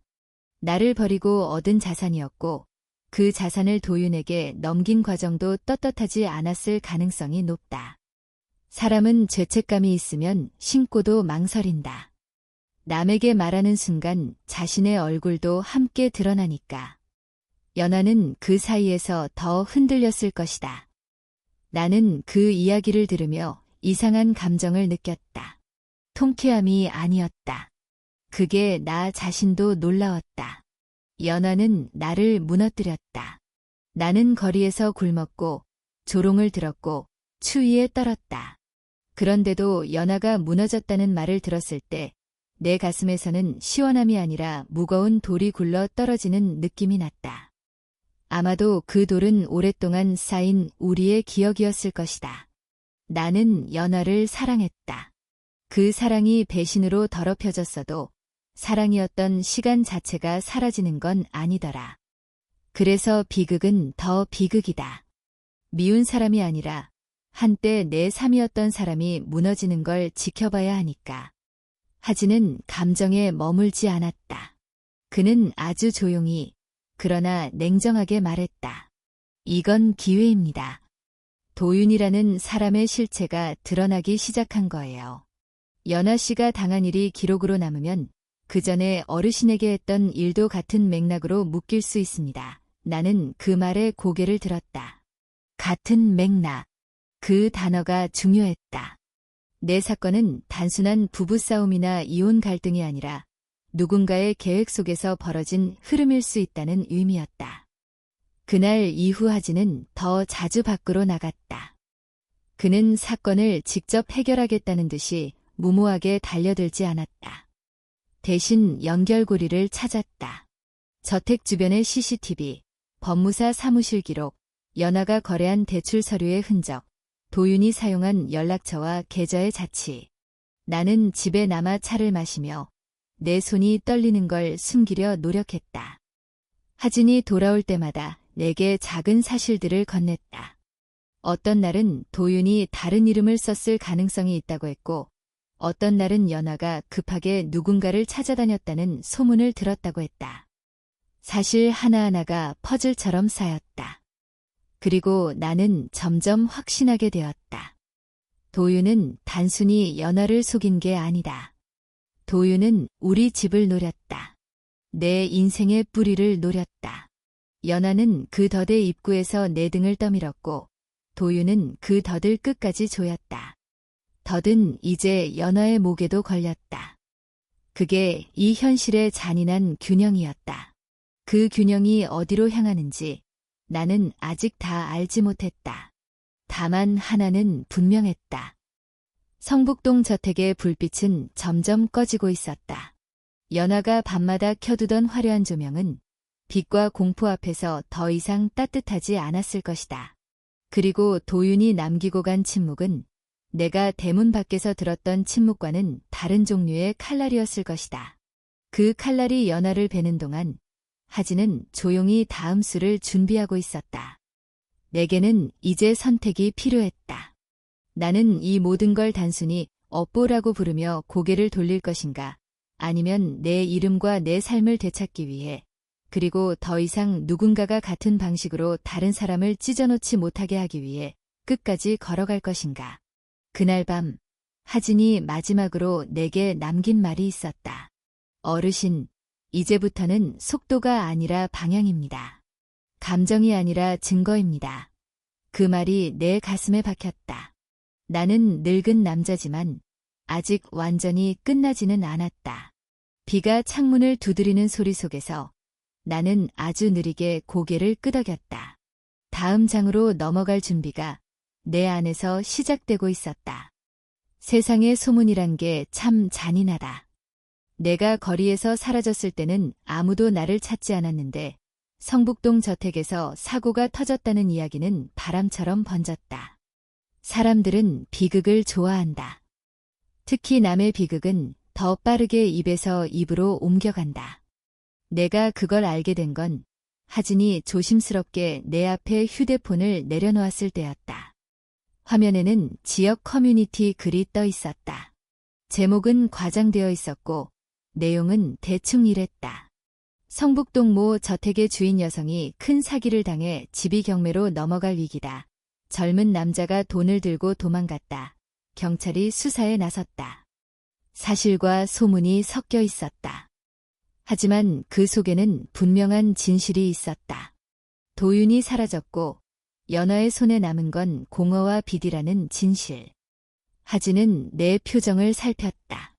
나는 그 순간 어떤 감정을 지어야 할지 몰라 눈꺼풀을 천천히 내렸다. 사람들은 이런 때 통쾌하지 않냐고 묻는다. 나를 밖으로 내몬 사람이 무너졌으니 속이 시원할 거라고. 그런데 나는 시원하지 않았다.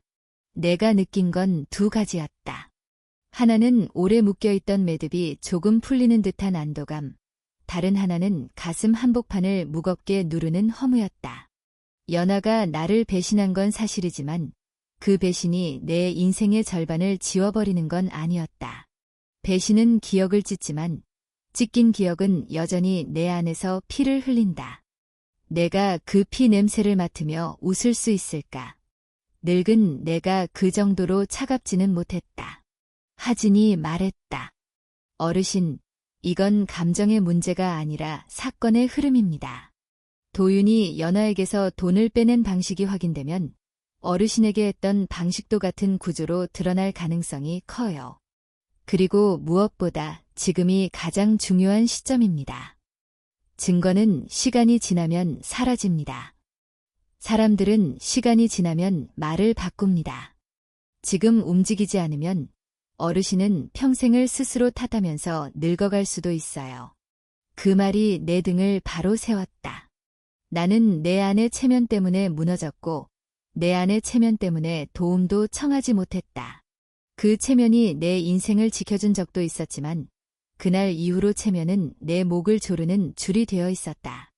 나는 하진을 바라보며 입을 열었다. 하진 씨, 나는 복수하고 싶지 않네. 그런데 내 이름은 되찾고 싶어. 내가 서명한 그 순간부터 나는 내가 아닌 사람이 되었어. 사람들 눈에 나는 속은 노인이 되었고 나 스스로에게도 나는 무너진 남자가 되었지. 그걸 되돌리고 싶네. 하진은 고개를 천천히 끄덕였다. 그리고 내게 아주 구체적인 질문들을 던지기 시작했다. 서류를 작성한 날짜, 법무사 사무실 위치, 그날 사무실에 있던 사람들의 인상, 연하가 내게 했던 말, 도윤의 목소리, 내가 대문 앞에서 들었던 멘트, 그리고 가장 중요한 것. 그 서류를 서명할 때 내가 내용을 충분히 이해하고 있었는지, 내가 압박을 느꼈는지, 연하가 나를 속이기 위해 어떤 표현을 썼는지. 하진은 감정의 문장을 사실의 문장으로 바꾸는 사람이었다. 나는 배신당했다를 말하면 그는 기망이 있었다로 바꿨고 나는 쫓겨났다를 말하면 그는 주거지에서 사실상 배제됐다로 바꿨다. 이상하게도 그렇게 바꾸고 나니 내 마음이 조금 덜 흔들렸다. 슬픔이 없어지는 건 아닌데 슬픔이 바닥을 쓸어내는 대신 한쪽에 놓이는 느낌이었다. 우리는 가장 먼저 내 계좌와 신용 상태를 확인했다. 나는 이미 경험으로 알고 있었다. 내 카드가 거절된 순간 내 돈은 더 이상 내 손에 없다는 걸. 하진은 법률 대리인으로서 할 수 있는 범위를 설명했고 내가 직접 해야 하는 절차도 알려줬다. 은행 창구에서 내 신분증을 내밀 때 직원이 화면을 보며 잠깐 눈을 동그랗게 뜨는 걸 나는 봤다. 그 눈빛은 말을 하지 않아도 다 드러났다. 이 사람, 뭔가 문제가 있구나. 누군가가 계좌를 만졌구나. 그 순간 내 귀까지 뜨거워졌지만 나는 고개를 숙이지 않았다. 하진이 옆에 서 있었다. 누군가 내 편에 서 있다는 사실이 내 등을 펴게 했다. 다음은 서류였다. 우리가 찾아야 할 건 내가 무엇을 서명했는지의 원본 또는 사본이었다. 연하는 내가 집에서 쫓겨나기 전부터 서류함을 비웠다. 내가 알던 위치의 도장은 사라져 있었다. 하지만 서류는 어딘가에 반드시 남는다. 공증, 등기, 금융기관 제출, 법무사 보관, 법원 접수. 이 모든 절차는 흔적을 남긴다. 하진은 그 흔적을 따라가는 방법을 알고 있었다. 그는 단순히 찾아봅시다 라고 말하지 않았다. 어디에 어떤 문서가 남는지, 문서의 번호가 무엇인지, 누가 발급했는지, 어떤 시간대에 신청했는지, 무엇을 요청해야 하는지까지 하나씩 쪼개 설명했다. 나는 그때 처음으로 알았다. 내 인생을 무너뜨린 건 종이 한 장이지만 내 인생을 다시 세울 수 있는 것도 종이 여러 장이라는 걸. 증거라는 건 결국 기록이다. 우리는 방범 카메라 문제도 움직였다. 내가 기억하는 건 단지 도윤이 집에 드나들었다는 느낌뿐이었지만 하진은 느낌으로 싸우지 않았다. 그는 저택 인근 골목 입구, 인근 상가, 그리고 단지 쪽 방범 CCTV가 어느 기관에 설치돼 있는지부터 확인했다. 아파트 단지처럼 관리사무소가 있는 곳이 아니라 저택이 모인 동네라 복잡했지만 하진은 포기하지 않았다. 그는 경찰서 민원실을 들렀고 구청과 협조가 필요한 부분도 확인했다. 나는 옆에서 그가 사람들에게 고개를 숙이며 정중하게 설명하는 모습을 보았다. 변호사란 직업은 법정에서만 싸우는 게 아니었다. 현실의 문을 하나씩 열어야 하는 사람이었다.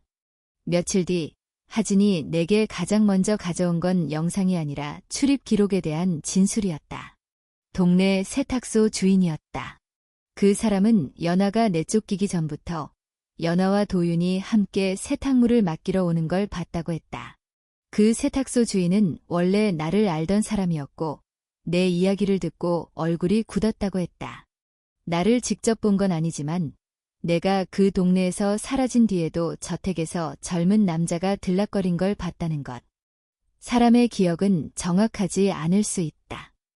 하지만 기억이 여러 개 모이면 하나의 방향이 된다. 하진은 그 방향을 정황으로 묶었다. 그리고 연아 쪽에서도 움직임이 시작됐다. 연아는 도윤이 사라진 뒤 처음엔 주변 사람들에게 말을 아꼈다고 한다. 부끄러움 때문이었을 것이다.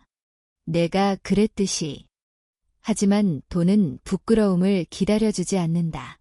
대출 이자, 상환일, 담보.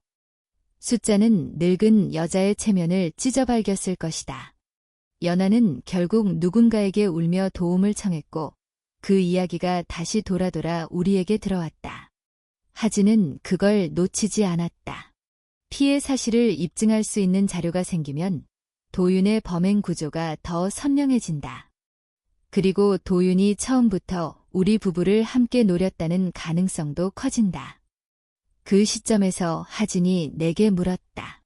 어르신, 연아 씨를 상대로 바로 민사소송을 걸 수도 있습니다. 부부 사이 재산 이전이라고 해도 기망이 있었다면 취소나 무효 주장을 검토할 수 있어요. 이혼 절차가 진행 중이라면 재산 분할도 다시 다퉈볼 여지가 있고요. 지금 상황이면 여론도 어르신 편으로 기울 가능성이 있습니다. 나는 잠깐 입술을 깨물었다.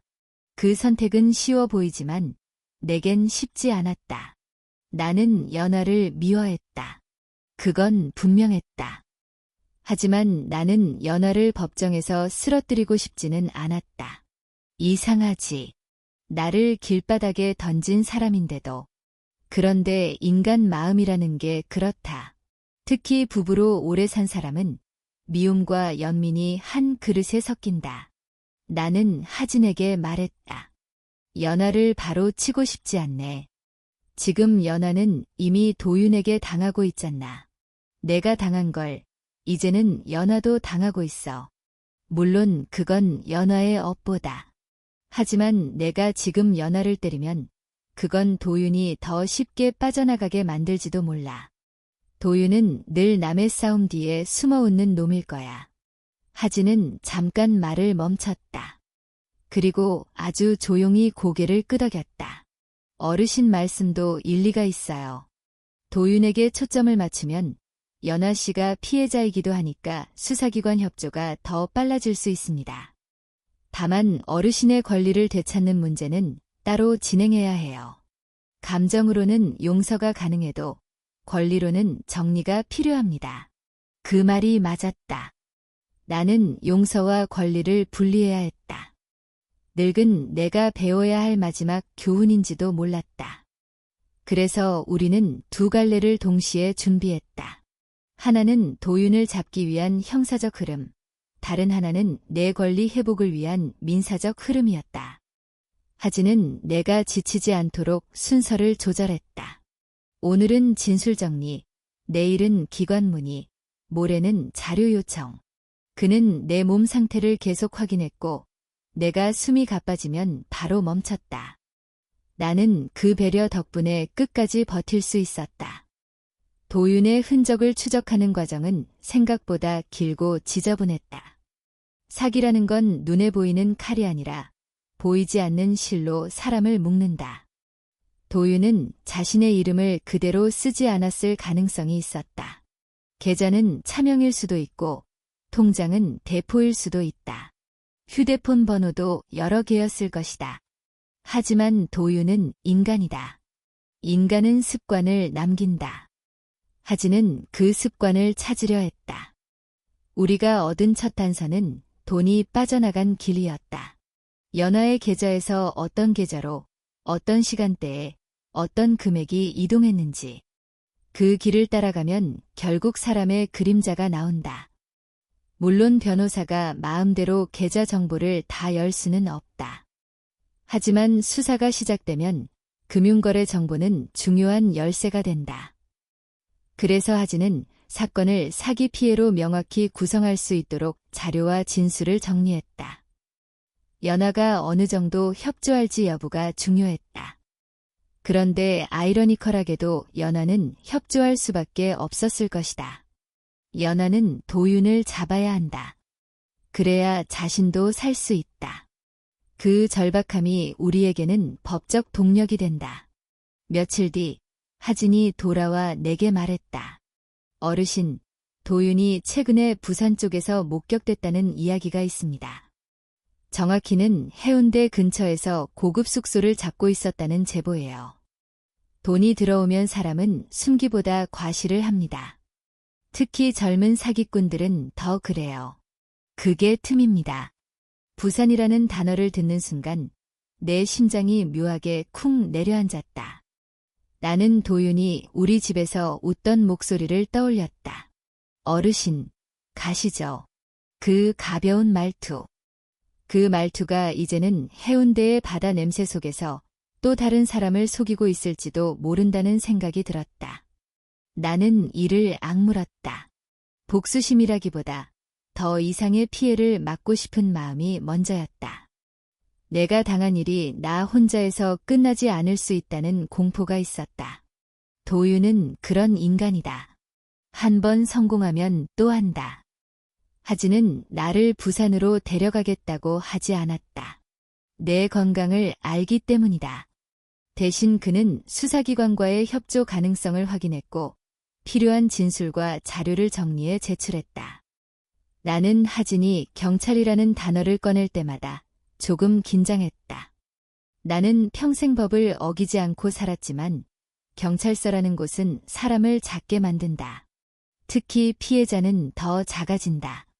내가 무너지던 시절 경찰서 문턱조차 밟지 못한 이유도 그거였다. 누군가 내 이야기를 의심할까봐, 내 실수를 웃을까봐. 하지만 하진이 옆에 있으니 나는 할 수 있었다. 그는 내 말을 법의 언어로 번역해 주었고 내 부끄러움을 절차로 감쌌다. 그 과정에서 나는 뜻밖의 진실을 하나 더 알게 됐다. 연하가 나를 내쫓는 동안 이혼 절차가 이미 일정 부분 진행돼 있었다. 나는 그 사실을 들었을 때 숨이 막혔다. 나는 종이 한 장만 서명한 줄 알았는데 연하는 이미 내 삶 전체를 조용히 분해하고 있었다. 하진은 냉정하게 말했다. 그래서 더더욱 내가 어떤 상태에서 어떤 문서에 서명했는지가 중요합니다. 어르신이 내용도 모르고 속임수에 의해 혹은 압박 속에서 했다는 점이 입증되면 그 문서들의 효력에 타격을 줄 수 있어요. 입증. 그 단어가 그때부터 내 인생의 목표가 됐다. 나는 연하를 욕하고 싶었던 게 아니다. 나는 도윤을 때리고 싶었던 게 아니다. 나는 입증하고 싶었다. 내가 미련해서 당한 게 아니라 계획된 속임수에 걸린 거라는 걸. 그 입증이 있어야만 늙은 내 손이 떨리는 이유를 내 탓으로만 돌리지 않을 수 있었다. 어느 날 밤 하진이 내게 한 장의 메모를 보여줬다. 도윤이 숙박 예약에 사용한 이름이 본명과 약간 달랐고 연락처도 바꿔 쓰는 정황이 있다는 내용이었다. 그리고 그 옆에 작은 글씨로 적혀 있었다. 출국 시도 가능성. 그 단어를 보는 순간 나는 목이 말라 물을 들이켰다. 도윤은 도망칠 생각을 하고 있었다. 돈을 들고 사라져버리면 남는 건 피해자들의 울음뿐이다. 그리고 내 노년은 영원히 그 울음 속에 묵인다. 나는 하진을 바라보며 말했다. 하진 씨, 그놈이 도망가면 안 되네. 나는 다시는 대문 앞에서 비를 맞고 싶지 않아. 내 인생이 또 누군가의 농담이 되면 안 되네. 하진은 짧게 대답했다. 도망가기 전에 잡을 수 있게 지금 할 수 있는 모든 준비를 하겠습니다. 그 말이 얼마나 단단하게 들렸는지 모른다. 나는 그 순간 내 곁에 아들이 하나 생긴 것 같았다. 피는 아니지만 책임감으로 묶인 아들. 나는 그를 믿어도 될까 조심했지만 이미 내 마음은 그 믿음으로 움직이고 있었다. 아이러니컬하게도 나는 연하를 믿었다가 무너졌지만 다시 누군가를 믿어야만 일어설 수 있었다. 사람은 결국 사람을 통해 다시 선다. 며칠 뒤 수사팀이 움직였다는 소식이 들려왔다. 구체적인 세부는 하진도 조심스러워했다. 하지만 방향은 분명했다. 도윤이 머무르던 곳에 대한 확인, 이동 동선 파악, 금융거래 추적. 나는 집에서 가만히 앉아 있었지만 내 심장은 바깥에서 뛰고 있었다. 전에는 내가 직접 현장을 뛰는 사람이었는데 이제는 기다리는 사람이 되었다. 기다림은 늙은 몸에 더 힘들다. 손에 힘이 없으니 마음이 더 힘을 쓰려고 한다. 밤마다 잠이 얕아졌다. 도윤이 잡혔다는 소식이 오기 전까지 내 꿈은 계속 대문 앞에서 멈췄다. 그러던 어느 저녁, 하진이 집으로 돌아왔다. 그의 얼굴은 평소보다 굳어 있었지만 눈빛은 더 또렷했다. 그는 신발도 제대로 정리하지 않고 내 앞에 앉았다. 그리고 낮게 말했다. 어르신, 도윤을 잡았습니다. 그 한 문장이 내 귀를 치고 가슴으로 내려앉았다. 나는 아무 말도 나오지 않았다. 기쁨인지, 안도인지, 허무인지, 분노인지 모를 감정이 뒤섞여 혀끝이 굳었다. 하진이 덧붙였다. 해운대 쪽 숙소에서 체포됐고 현금과 일부 물품이 확보됐다고 합니다. 아직 전부는 아니지만 돈이 완전히 사라지기 전에 잡힌 게 큽니다. 그리고 중요한 건 도윤이 연하 씨에게 한 방식이 기록으로 남기 시작했다는 겁니다. 이제 어르신 사건도 개인의 불행이 아니라 연결된 범행으로 볼 근거가 생겨요. 나는 그제야 숨을 내쉬었다. 길게, 아주 길게. 마치 내 안에 쌓인 비를 한꺼번에 뱉어내는 것처럼. 그리고 이상하게도 나는 웃지 않았다. 대신 나는 조용히 말했다. 하진 씨, 잘했네. 그런데 이제부터가 더 어렵겠지. 잡는 건 시작이고 되찾는 건 끝이 아니니까. 하진은 고개를 끄덕였다. 맞습니다. 어르신. 이제 법정의 시간이 시작됩니다. 그리고 어르신은 그 시간 속에서 다시 서야 해요.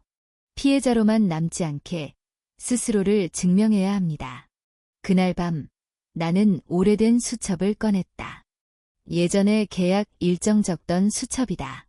나는 그 수첩 첫 장에 떨리는 글씨로 한 줄을 적었다. 나는 다시 내 이름으로 돌아간다. 그 문장을 쓰고 나니 눈가가 뜨거워졌다. 하지만 나는 울지 않았다. 울음은 끝이 아니라 시작을 흐리게 만든다. 나는 늙었지만 아직 끝내지 않았다. 도윤이 잡혔다는 사실은 내게 복수의 종착지가 아니라 되찾음의 출발점이었다. 그리고 나는 그 출발점에서 다시 한번 스스로에게 약속했다. 이번에는 누구의 말이 달콤하든 누구의 눈빛이 부드럽든 내 삶의 서명은 내 눈으로 읽고 내 의지로 찍겠다. 더 이상 누군가의 손에 내 인생을 넘기지 않겠다.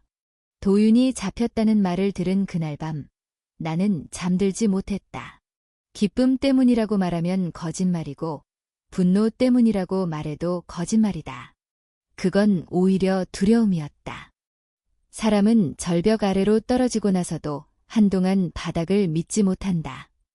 나는 도윤이 잡혔다는 사실이 나를 다시 세상 위로 끌어올리는 줄이라고 생각하면서도 한편으로는 정말 이게 끝일까라는 공포가 내 속을 파고드는 걸 느꼈다. 사기꾼은 잡히면 끝나는 존재가 아니라 잡힌 뒤에도 말로 흔들고 종이로 숨고 남의 마음을 이용해 마지막까지 비틀거리는 존재다. 그리고 무엇보다도 내게 남은 싸움은 단지 도윤을 잡는 문제가 아니었다. 내 이름을 되찾는 문제였다. 내 삶을 증명하는 문제였다.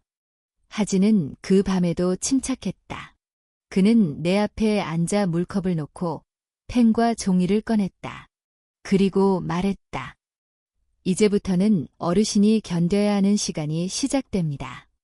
수사는 수사대로 진행되겠지만 어르신의 권리 회복은 어르신이 어떤 상태에서 어떤 방식으로 무엇을 서명했는지 정리하는 일부터 시작해야 합니다. 그리고 그 과정은 어르신 마음을 계속 흔들 겁니다. 하지만 버티셔야 해요. 도윤을 잡았다고 해서 자동으로 어르신의 시간이 돌아오진 않습니다. 그 말이 맞았다. 사람들은 정의가 실현됐다는 말을 쉽게 한다.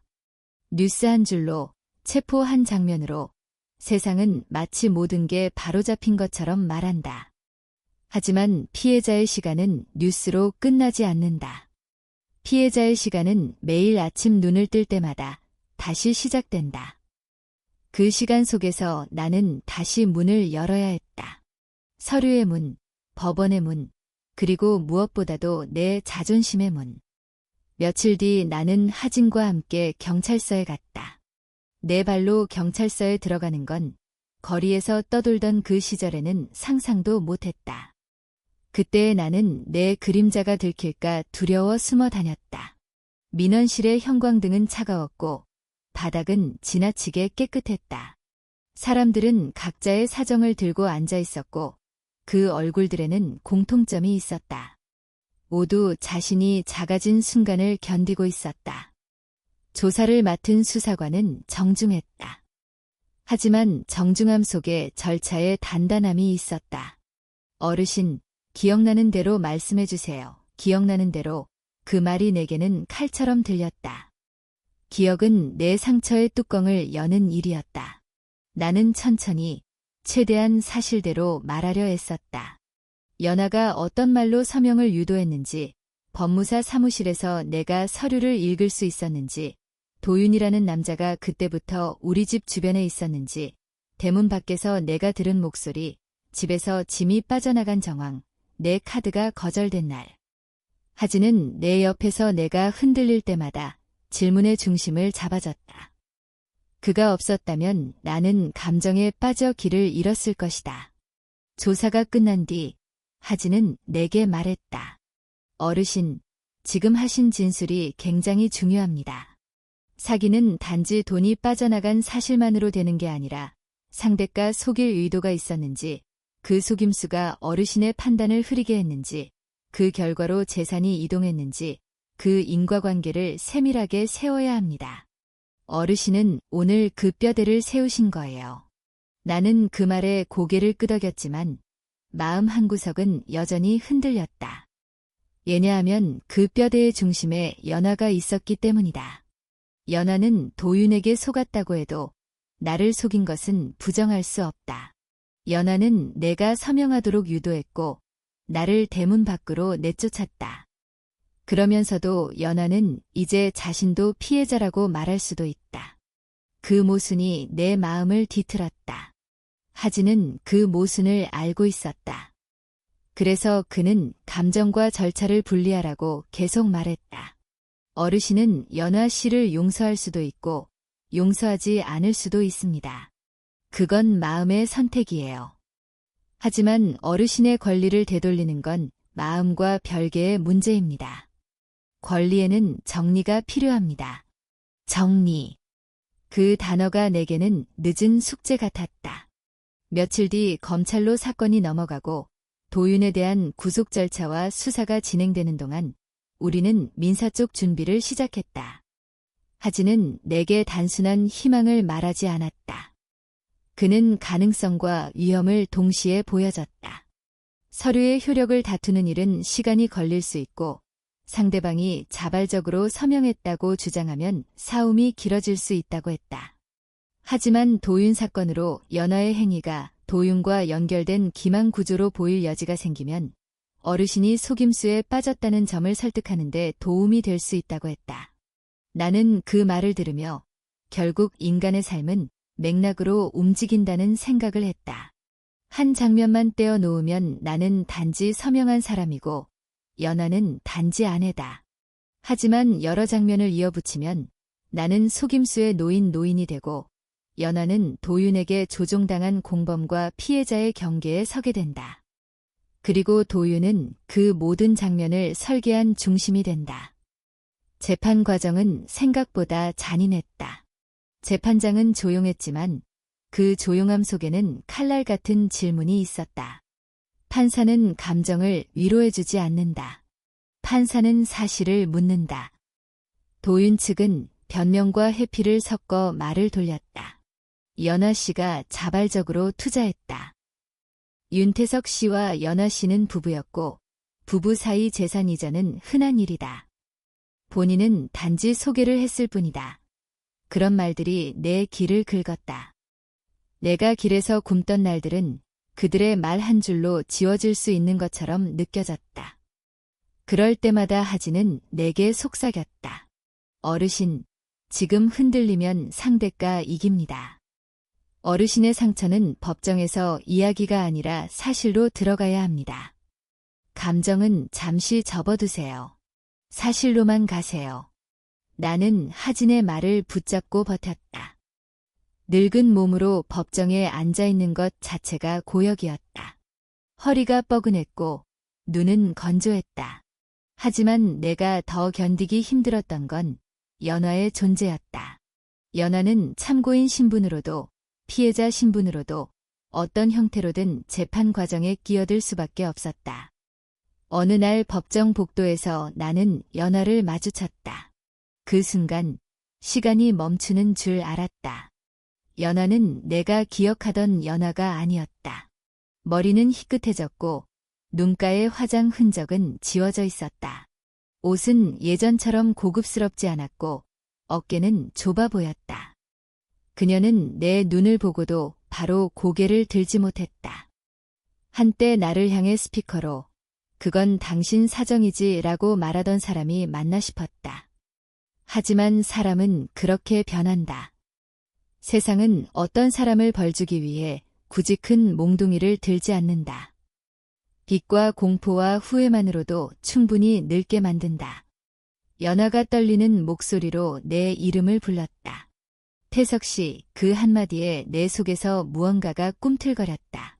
분노가 올라오려다가 동시에 오래된 기억이 따라 올라왔다.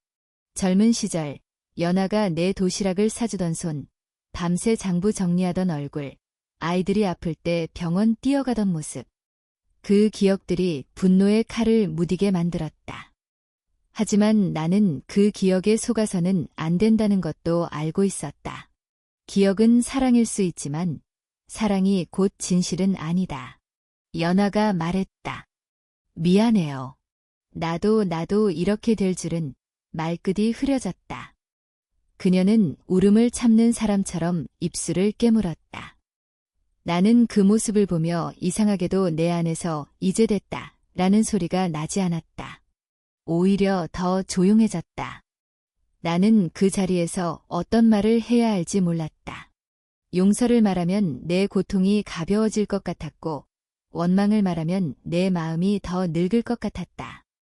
하진이 내 옆에서 아주 작은 목소리로 말했다. 어르신, 지금은 감정을 결정할 때가 아닙니다. 절차가 끝나고 어르신이 안전해진 다음에 결정하셔도 됩니다. 나는 그 말에 고개를 끄덕였다. 그리고 연하에게 단지 한마디만 했다. 지금은 말하지 말자. 그 말은 차갑게 들렸을지도 모른다. 하지만 그게 그때의 내가 할 수 있는 최선이었다. 나는 아직 내 삶의 땅을 다시 밟지 못했다. 땅을 밟지 못한 사람이 누군가를 안아줄 수는 없다.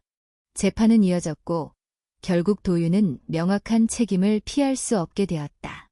금융거래 흐름, 거짓 투자 내역, 피해자 진술, 허위로 꾸민 자료들, 그리고 도윤이 이미 다른 지역에서도 비슷한 방식으로 접근한 정황.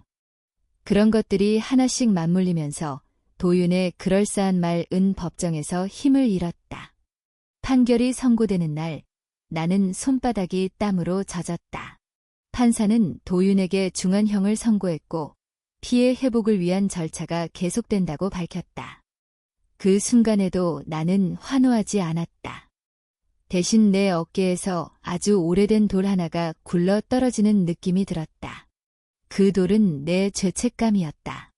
나는 스스로를 계속 탓하고 있었다. 내가 서명했으니까, 내가 바보였으니까, 내가 늙어서 눈이 어두웠으니까. 하지만 판결문 속에서 내 일은 속임수의 결과로 기록되었다. 나는 그 기록을 들으며 처음으로 내 손을 미워하지 않게 되었다. 늙은 손이 떨린 건 나약함만이 아니라 인간이 인간을 믿을 때 생기는 틈이었다. 그 틈을 도윤이 찔렀을 뿐이다. 이제 남은 건 내 권리 회복이었다. 민사 절차는 또 다른 산이었다. 재산을 원래 상태로 돌리는 일, 주택의 소유권, 담보 문제, 연화 명의로 넘어간 부분, 그리고 도윤이 건드린 돈의 회수. 종이는 끝이 없었다. 하지는 차분하게 하나씩 처리했다. 어떤 날은 등기소에 가고, 어떤 날은 은행과 협의하고, 어떤 날은 법원 서류를 제출했다. 나는 옆에서 그 과정을 보며 세상은 결국 정리하는 사람에게 조금씩 자리를 내준다는 걸 배웠다. 분노만으로는 아무것도 되돌릴 수 없다. 기록과 절차와 인내가 있어야 한다. 시간이 흘러 결국 저택의 소유권과 관련된 핵심이 다시 내 쪽으로 돌아오기 시작했다. 담보의 무게는 남아 있었지만 방향이 바뀌었다. 완전히 예전처럼 돌아오진 않았다. 상처가 없는 몸이 다시 생기지 않듯 사건 이전의 재산 상태가 그대로 복구되기는 어렵다. 그러나 중요한 건 내 삶의 주도권이 내 손으로 돌아왔다는 사실이었다. 내 주소가 돌아왔다. 내 이름이 등기부에 다시 찍혔다. 그 단순한 문장이 내게는 숨처럼 필요했다. 그리고 마침내 나는 성북동 저택의 대문 앞에 다시 섰다. 그날은 비가 오지 않았다. 겨울의 끝자락, 바람은 차갑지만 하늘은 맑았다. 대문 손잡이를 잡는 순간 내 손이 한 번 움찔했다. 몸이 기억하고 있었다. 그 대문 앞에서 나는 비를 맞았고 내 인생이 끊겼다. 그래서 나는 잠시 눈을 감았다. 숨을 들이마셨다. 그리고 아주 천천히 문을 열었다. 철문이 열리는 소리는 예전과 같았다. 삐걱 하고. 하지만 그 소리는 그날만큼은 나를 밀어내지 않았다. 오히려 나를 다시 안으로 들였다. 마당의 감나무는 가지가 앙상했지만 살아있었다. 벽은 더 바랬고 창틀에는 먼지가 쌓여 있었다. 집은 사람처럼 늙어 있었다. 그 늙음이 이상하게도 내 마음을 진정시켰다. 나만 늙은 게 아니었다. 집도 나와 함께 시간을 견디고 있었다. 거실에 들어서자 연화가 있었다. 나는 하진에게서 이미 들었다. 연화는 빚과 절차 사이에서 사실상 집을 지키지도 떠나지도 못한 채 버티고 있었다고. 그날 연화는 소파 한쪽에 앉아 있었다. 옛날처럼 당당하지 않았다. 사람의 어깨는 죄책감과 공포로 이렇게 작아질 수 있나 싶을 정도였다. 내 발소리를 듣고 연화가 고개를 들었다. 눈이 붉었고 손은 무릎 위에서 떨렸다. 연화는 말없이 일어섰다. 그리고 한 걸음 뒤로 물러섰다. 마치 내가 들어오는 순간 집안의 공기가 달라졌다는 걸 느낀 사람처럼. 그녀는 입을 열었다. 나 나가야죠. 그 말은 사과도 변명도 아니었다. 그냥 체념이었다. 자신이 벌인 일에 끝이 왔다는 체념. 나는 그 자리에서 한참 서 있었다. 그 순간 내 안에는 두 개의 길이 동시에 열렸다. 하나는 연화를 몰아내는 길이다. 그 길은 쉽고 명확하다. 정의처럼 보일 것이다. 또 하나는 연화를 남겨두는 길이다. 그 길은 복잡하고 흔들린다. 사람들은 이해하지 못할 수도 있다. 나는 그 두 길 사이에서 오래 서 있었다. 그때 나는 내 속에서 올라오는 목소리를 들었다. 너는 무엇을 되찾고 싶은가? 재산인가, 체면인가, 복수인가, 아니면 남은 시간을 조용히 살 수 있는 마음인가? 나는 연화를 바라보며 말했다. 연화야. 내 목소리가 생각보다 낮게 나왔다. 그녀가 움찔했다. 나는 계속 말했다. 내가 너를 믿고 살았다. 그 믿음이 내 삶을 무너뜨렸다. 그건 사실이다. 연화의 눈에서 눈물이 떨어졌다. 나는 그 눈물을 보고도 마음이 흔들리지 않으려 했었다. 나는 더 이어 말했다. 하지만 내가 오늘 여기서 너를 쫓아내면 내 인생은 다시 대문 앞에서 멈출 것 같다. 이번에는 내가 대문 앞에 서겠지. 그걸 보고 내가 편해질까? 나는 모르겠다. 연화는 고개를 숙이고 흐느꼈다. 미안해요.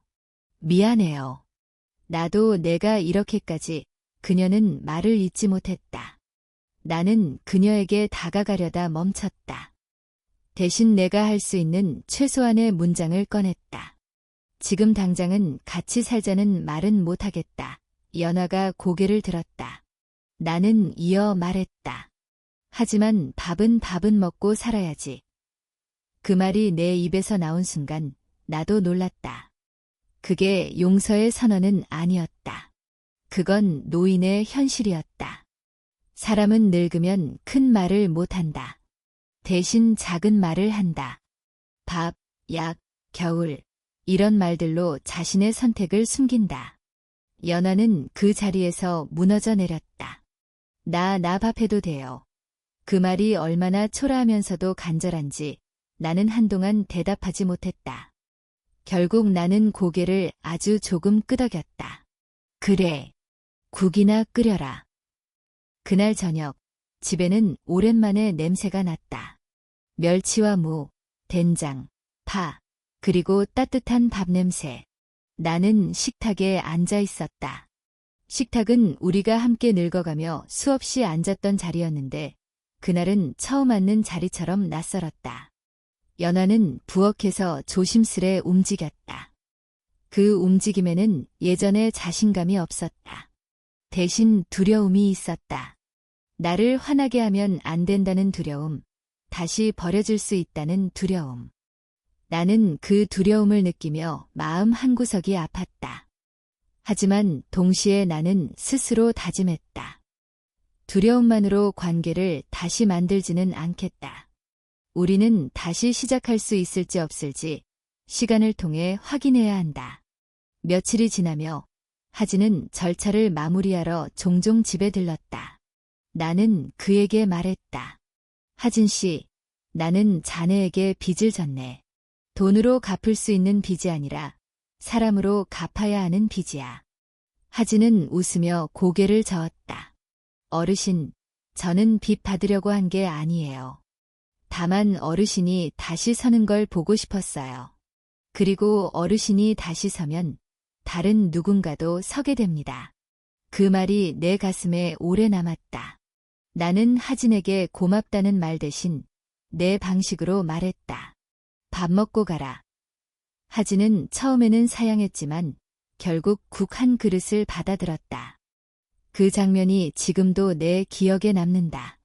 젊은 변호사와 늙은 남자, 그리고 늙어버린 아내가 같은 식탁에 앉아 조용히 밥을 먹는 장면.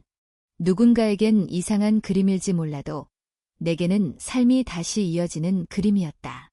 비극이 있었고 배신이 있었고 법정이 있었지만 결국 사람은 식탁 위에서 다시 숨을 쉰다.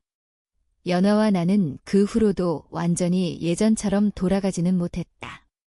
사랑은 유리처럼 깨지면 다시 붙여도 금이 남는다. 나는 밤마다 가끔 대문 앞에 빗소리를 꿈꿨고 연화는 새벽마다 가끔 울음을 참는 소리를 냈다. 우리는 서로의 상처를 완전히 지워주지 못했다. 대신 우리는 서로의 상처를 더 이상 덧내지 않으려고 노력했다. 그게 노년의 화해였다. 찬란한 용서가 아니라 조심스러운 공존. 봄이 오자 마당의 감나무에 작은 잎이 돋았다. 나는 그 잎을 보며 생각했다. 사람의 삶도 그렇다. 가지가 꺾여도 뿌리가 남아있으면 다시 돋는다. 나는 도윤에게 꺾였고, 연화에게 흔들렸고, 내 스스로에게도 무너졌다. 하지만 하진이라는 낯선 사람이 내 어깨를 잡았고, 법이라는 절차가 내 이름을 다시 세웠고, 결국 나는 내 집의 문을 다시 열 수 있었다. 어느 늦은 오후, 나는 마당 의자에 앉아 석양을 봤다. 노을이 벽을 붉게 물들이고 바람은 부드러웠다. 연화는 조용히 내 옆에 따뜻한 차를 놓고 물러섰다. 하진은 그날도 바쁘다며 들르지 못한다고 메시지를 보냈다. 나는 혼자 차를 마시며 속으로 중얼거렸다. 윤태석, 너는 결국 돈을 되찾은 게 아니다. 너는 내 이름을 되찾았다. 그리고 그 이름으로 남은 시간을 살 자격을 되찾았다. 나는 이 이야기를 누군가에게 자랑하려고 하는 게 아니다. 오히려 경고하려고 한다. 사랑이라는 이름으로, 가족이라는 이름으로, 가까운 사람의 말이라는 이유로 종이에 쉽게 서명하지 말아라. 사람은 가까운 곳에서 가장 크게 다친다. 그리고 다친 뒤에는 혼자 버티지 말아라. 나처럼 체면을 붙잡고 어둠 속으로 들어가면 그 체면이 내 목을 조른다. 마지막으로 한 가지 더 말하고 싶다. 용서는 멋진 말이지만 용서가 먼저가 아니다. 먼저는 살아남는 것이다. 먼저는 내 발로 서는 것이다. 내가 연화를 완전히 용서했냐고 누가 묻는다면 나는 이렇게 대답할 것이다. 나는 아직도 기억한다. 그래서 잊지 않는다. 하지만 나는 남은 시간을 미움으로만 채우지 않기로 했다. 그 결정을 내릴 수 있었던 건 내가 내 이름을 되찾았기 때문이다. 그리고 그날 저녁 나는 연화에게 아주 작은 목소리로 말했다. 국 좀 더 데워라.